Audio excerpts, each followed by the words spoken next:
We're back on the Econoline. As you know, we've done the prototype Mage Collector in aluminium. We've done the final one, which is here. We got the turbos, we got the waste gates, we got the flanges. Actually, let me take this over there because this is what it should be. Finally got some lights, proper lights in Econoline, and oh yes, this is how I find the space for the turbo, or the position for the turbo. Yeah, I never done it in a van, so I had to improvise, but it kind of works alright. You know, it's wobbly, but it comes back in the standard position where it should be, and I can adjust it very precisely. Each click from the zip tie is like half a mil or 1 mil movement, so it's pretty good. You can adjust everything. So that's the Mage Collector in. Those are the flanges. I think you can see it with the light on. They're very nice. I like them. I very much like them. I'm looking forward to do this, although I have to admit I'm very excited about the Crazy Frog. I haven't been that excited for a long time. I would dare to say I'm more excited to put the 1.9 inside there than this K24. Alright, so there is a cooler which on this side you can see under the exhaust manifold is not existing, it's empty. And now on this side, unfortunately, there is like a heat exchanger, that one over there, this one here, and you can see it's just below the exhaust manifold. Well, obviously that bloody bolt decided to round himself up. It's a multi-sided. I don't know why they put such a big bolt and tiny key to remove it. And before you say anything, I got good tools. It was one of these, fits perfectly. It's just very shallow, there's no much surface to grab on. It just rounded like straight off. Low quality bolt because it's very soft and just, yeah, makes your job a bit more difficult, I guess. Oh well. Well, I guess we just have to remove the pipes from there and remove all of this with this here. I'm trying to remove this pipe, this hose, but it's kind of difficult because, you know, it's very short, so you can't twist it in the middle to remove it from these steel hoses. And it is much easier if you remove it, if you remove this one, so you pull it off, and then obviously the engine mount will actually slide from the top. Now if I can't do it, then we have to put the whole heat exchanger up. But I can't do it because I can't reach to that bolt over there, which is hiding behind the engine mount. So I have to get the engine mount before I do everything. And again, to get the engine mount off, I have to remove this pipe. In order to remove this pipe, I have to remove this from the top of it. In order to remove this one, I had to remove this one here, which is fine. I removed it, but I need to remove that bolt over there. So what the fuck should I do? Should I just get the nut and weld it on the top there? That's nuts, you know what I mean? It's like, really? You really make it that complicated, all of this process? And again, if you have to remove the engine, the starter motor, this is the process you will probably have to do. It's like, this is nuts. And everything comes to one stupid bolt. Low quality, stupidly bloody made. Wrong key to remove it because it's very easy to round it up, and there you go. Fuck's sake. Problem, solution.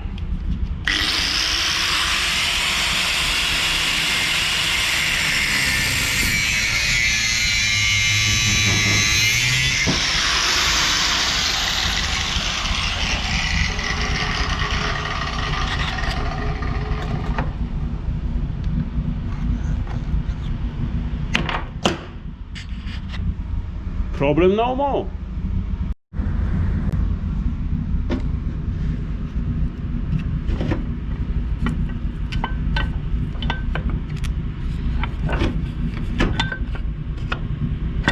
I guess we have to remove that one as well. That one fit.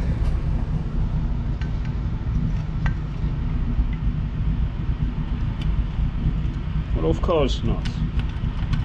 That would be too easy, right? No, it won't go in. Shit. And yeah, there you go. Simple solution. Sometimes you overthinking stuff and not thinking clearly. It's back to basics. Come on, you bastard. Trying to do it one hand is not very easy. Yeah, he's going. Bastard.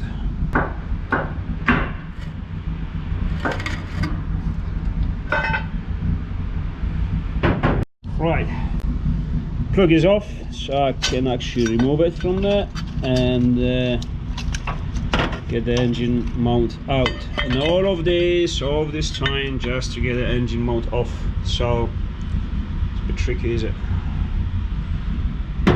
Okay, so all of that so I can access that bolt over there. Right, so just to clarify why I want to remove this bastard, right? Because on the other side of the engine there isn't any, but why have to remove it anyways? Because it may not be in the way.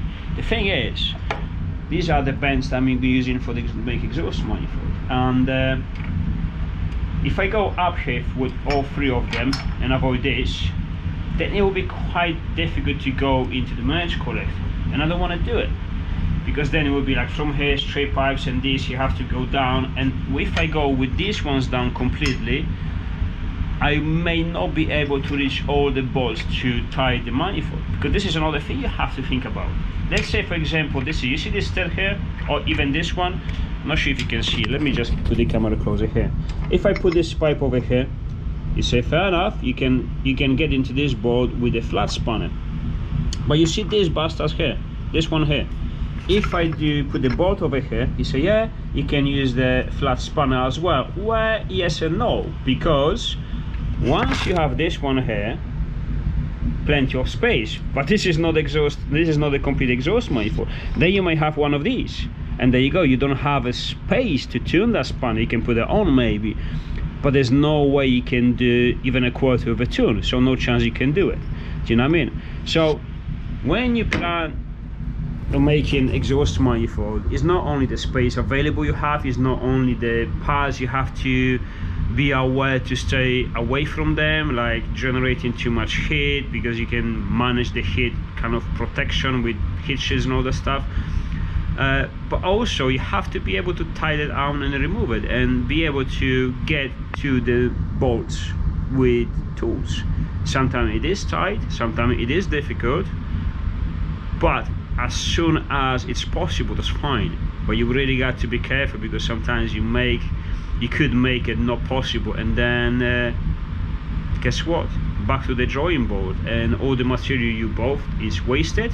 I mean, once I look at these beautiful flanges, but once I welded these bends on, because they go kind of inside, you see the inside, there's no cutting them off. I can't just remove them, you know, it will be pretty much nearly impossible to remove them and do the job again. So I will have to get all of these flanges again, and guess what, they were not cheap, you know, it took them a long time to make them. They are 316 stainless, so you really have to think this through and do 10 steps ahead, not 2, 10 steps. So what I'm saying is, like, when you build exhaust manifolds, it probably takes the same amount of thinking of how to do it as it takes to actually build it. And you know, because a mistake is very easy to make, because again, if you think 5 steps ahead, everything seems good. The 6th step, for example, putting the bolts through, oh shit, it's not gonna do it. And then you have to make sure you got everything around the engine, because everything may fit, and then it's like, oh shit, this is a cooling pipe and we really have to go that way, now I got no space for it, and stuff like this. Now, I'm not trying to be boring and all that stuff, talking too much, but this really is important, you know. Now, for example, you see this manifold, if it goes here, you see this pipe on the underneath this here, that it won't be there. I don't have a space for that, so they will have to go this direction. Now, if this goes direction, I don't have a space for this pipe, so this will have to go up. Now, can I go up where these two are going? I mean, if I go up and here or all around, that will be fine, right? Well, maybe yes, but let's not forget, we still have the boost pipes. The boost pipe goes from the turbo from here, it will go on the top of the head, and it will have to go down here somewhere between the engine, the heads, and the body, which you can't enlarge bigger hole because we got the chassis here. And then also we have the intake boost pipe. So we have two pipes that you have to go on the bottom, because the one from the turbo compressor will have to go to, sorry, we have to go to the intercooler on the front somewhere there, and from the intercooler we have to go back to the plenum. So the exhaust manifold is not the only thing we have to squeeze through here, okay? So again, you have to come with some radical solutions sometimes, but you have to think about everything. If I concentrate now only on exhaust manifold, it may come up beautiful, it may come up very efficient, all the stuff, and then what? I get stuck on something stupid because my boost pipe won't fit, because my water lines won't fit. If I now are gonna assume that this can be removed and then do the exhaust manifold, take it off later, and discover that, oh shit, this really has to be there. I don't think that's the case, but just for the sake of argument, what you're gonna do after? You put yourself in the big troubles, you know, and you put the customer through, you know, unexpected expenses, and that's just not good. So building turbo systems sometimes is not easy. It's not just about the fabrication. People seeing these exhaust manifolds and pipes welded together, and it's like, well, it's just few pipes, few bends welded together. Yeah, sure, it's nice welds, you spend some time, but with such a so big amount of money for few pipes welded together, because this is just the end result. You see, you don't see behind the curtains, you don't see behind the scenes how much work it involves. Don't take me wrong, some of the engines is simple. I mean, the 1.9 I'm gonna do on a crazy frog turbo system, that's like dead easy. There's nothing around, it's like beautiful. You don't even have to think about pretty much nothing. It's just turbo position, get the pipes to it, and it's great. Some of the V8s, even that is very simple, you know. The one you see, the turbo systems compared for the competition engines I've made, they produce over 1,000 brakes easily, and yeah, they were quite difficult. So I had to come out with some radical solutions. Like, there was no space for 4 individual runners on each side. I had to do 4 into 2 into 1, because, you know, that's what you have to do. And yeah, there's a lot of behind it, there's a lot of before you actually start building exhaust manifold. So bear that in mind. And if someone says, because the ones are they coming with some, I don't want to say dickhead because it's not nice and you can't use it on YouTube, so I'm not gonna say it. So this nice person, definitely not a bit, say, oh, it's too much, I can knock off an exhaust manifold in 2 days. Why is it gonna take you a week or 2? Because you don't know what you're doing, you just overcharge because you're a greedy bastard. Alright, fair enough. How about I pay you to do the exhaust manifold, and I watch you making this. I want to see it, how you're gonna make it within 2 days, because guess what? Just these bloody merge collectors, to do it properly, to find out what angle they have to be, what pipes they have to exit, so that's what decides the angle between these 2 pipes. Because don't be fooled, I mean, this is quite open. I can make this less aggressive on the angle and all the stuff, but it wouldn't show in my application. So you have to think that through first. You have to plan it at least roughly, then you have to do your calculations, you have to run through prototypes to make this proper, because you've seen the previous videos, it takes some work to do it properly. And then you have to find the position of the turbo, so where it fits, because don't take me wrong, this mesh collector don't have to fit into the turbo first. It may go like 90 degree, 2-inch 90 degree, and the turbo in different positions. So again, that's open to whatever ideas you have, but you have to figure that out. And that alone, if it takes you 1 day, fair play, you're going pretty quick, because it took me 2 days at least, maybe more, all of that stuff.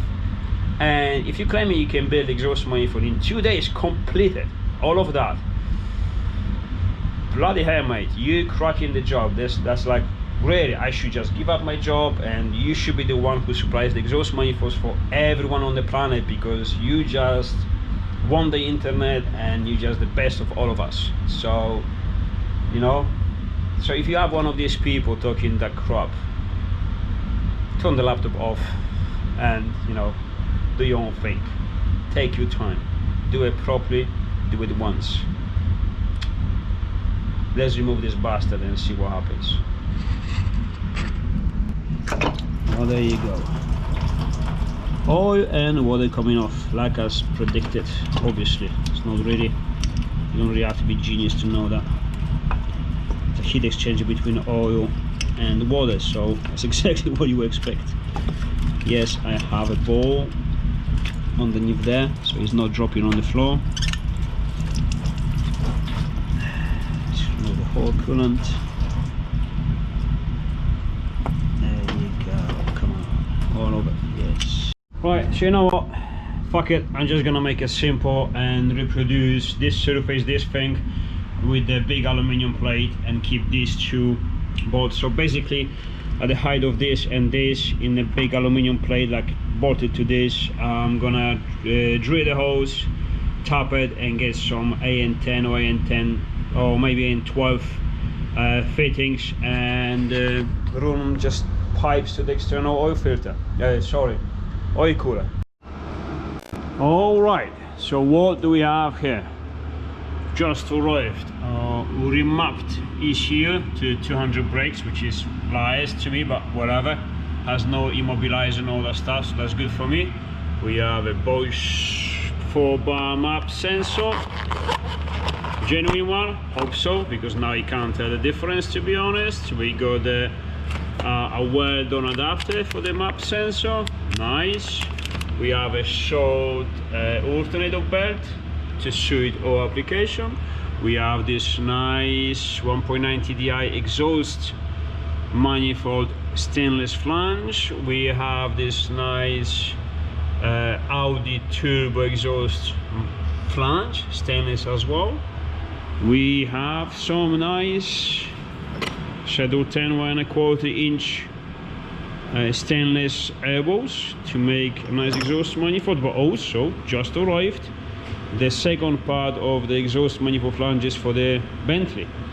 And if you wonder what this is a flange that I asked them to cut to me in mild, because what you do, you put one of these on the top, you bolt it down, and this, and obviously what happens, like when you bolt it down, this is going to be fixed to another jig, and you bolt it down. When you weld this around, there is no warp, because obviously the welds they pull, they're not going to pull this flange, you're not going to distort it. However, they pretty much not going to distort it anyway, because we have this slip, and when you machine them with the lip here, you pull the slip towards the pipe. There's a nice fitting here, pretty much precise. They go in like spot on, so there's nowhere to pull, so there will be no distortion on this surface here. And also these holes here, they serve to push the gas inside, because we push the argon inside the welds as well. You've seen that in all the video. And now don't need those flanges for now, because they are on the other side. This is this side. Now you've seen my awesome fitting for the turbo. It is slightly on the angle, but don't worry about that, because I just lose the V-band and the compressor will go down, which we have plenty of space to go down there. I want to be more straight. I just need the merge collector to be in place, because I'm starting building this side of the exhaust manifold. Now, let me tell you how you build an exhaust manifold. Well, I can't tell you that, can I? I don't know how you're gonna build exhaust manifold, but surely I can tell you how I build exhaust manifold. Well, first of all, we got all these bends polished, because this project has to be nice, it has to look good. So usually what I do is just, you know, I can't show you everything in one hand, but trying to imagine where these pipes go. And obviously, because we have the exhaust, where the merge collector on one side, not in the middle, some of the pipes are going to be shorter, some of the pipes are going to be longer. Now, let's say before, on the turbo exhaust manifolds, doesn't really matter if it's not equal length, as soon as the first one is not that short and the other one is 1.5 meters long. Obviously exaggeration, but this is the principle.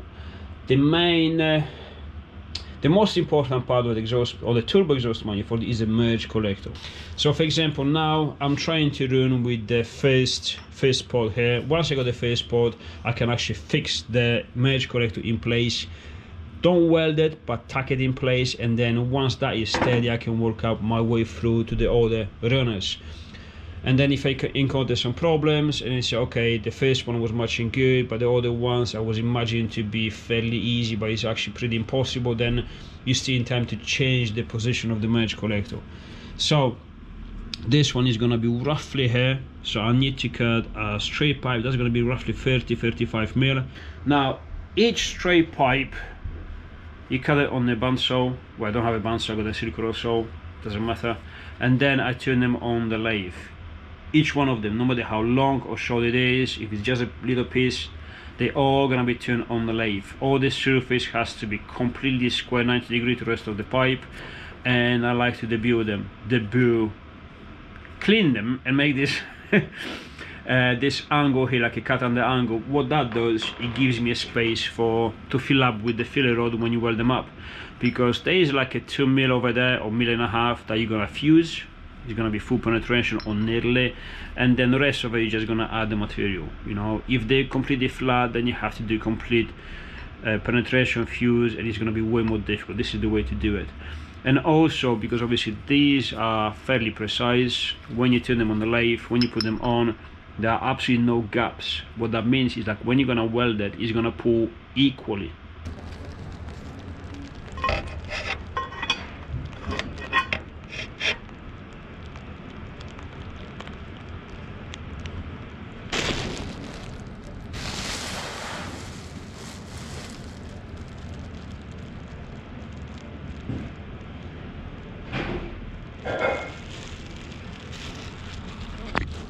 And that's the first runner.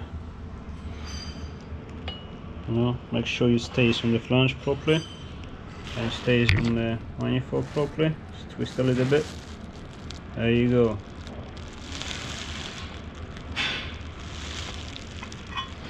So this is all tacked. Don't weld it yet. And now we have to sign with the marker the position of the flange, the position of the merge collector. Take the merge off, take the flange off on the bench, tack it all together, bring it back, and check the turbo position if it haven't moved. If it didn't move and it's all good, then we're good. If not, remove the tags, move it, correct it, and again. So yeah, that's the first step. Sweet. So this is tacked all together. Turbo, well, it moves because the clamp is not in place, but the merge collector doesn't move. Well, you can't move it too much because you're gonna break the spot welds, but it's in place and it's stationary there. This is the second runner, and it will go kind of this way here, you see, and there you go. So we put the light on. And I want you to notice one thing. You see the space that goes in between there?